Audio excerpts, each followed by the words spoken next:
भारत का जो विंध्य पर्वत का जो नीचे वाला जो क्षेत्र है ना, जो उसके दक्षिण का जो क्षेत्र है, वहीं पर आपको जो है इस जगह पे चेदी वंश या फिर सातवाहन का मिलेगा। आपको हम सातवाहन का इसलिए बताएं क्योंकि अभी इसका बताएंगे आगे चल के ये सातवाहनों को भी हराते हैं, इसलिए इसका थोड़ा सा हम ज्योग्राफिकल बता दिए कि ये किस जगह पे कलिंग या चेदी जो महामेघवाहन वंश है वो किस जगह पे, इसका एग्जैक्ट लोकेशन बताया आपको।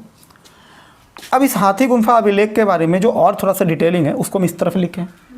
थोड़ा सा गजमज लग रहा होगा लेकिन ध्यान से इसको थोड़ा समझिएगा, मेरी बातों को कंसंट्रेट होकर सिर्फ सुनिएगा, आराम से समझ में आएगा। हाथी गुम्फा अभिलेख के बारे में पूरा डिटेलिंग हम यूट्यूब पर भी कई सारे वीडियो को हम चेक किए, उसके बाद नोट्स को भी चेक किए, वहाँ पर भी हमें थोड़ा डिटेलिंग का कमी लगा, इसलिए हम क्या किए कि सारे ही सोर्स को हम कलेक्ट करके फाइनली आपके सामने हम रखने का कोशिश किए। जितना मेरे पास हो सका हम ज़्यादा से ज़्यादा इन्फॉर्मेशन उनके बारे में, हाथी गुम्फा अभिलेख के बारे में कोशिश किए बताने का।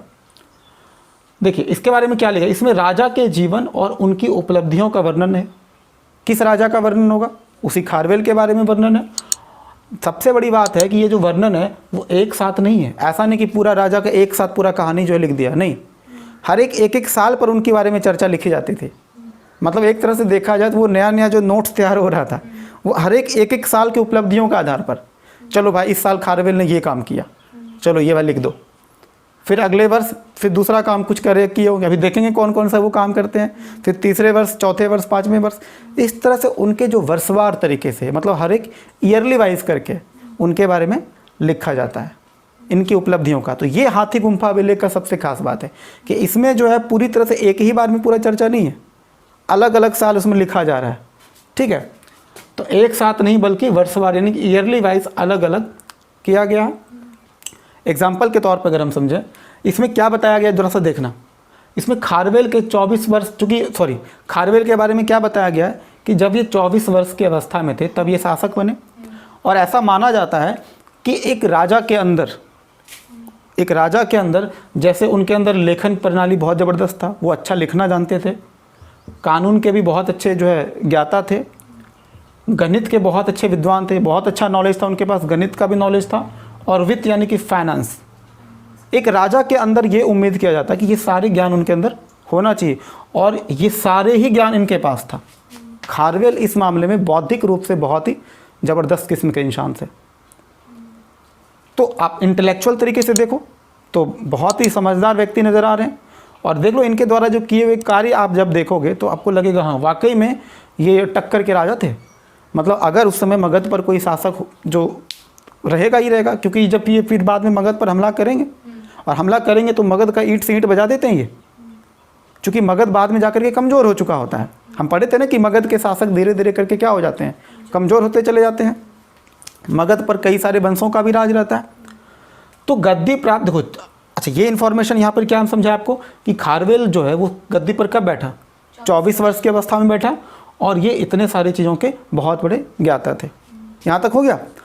उसके बाद ये देखते हैं कि ये गद्दी प्राप्त जब ये गद्दी इनको मिला 24 वर्ष की अवस्था में, जब इनको गद्दी मिला तो उसके बाद इनके द्वारा किए गए कार्य क्या थे।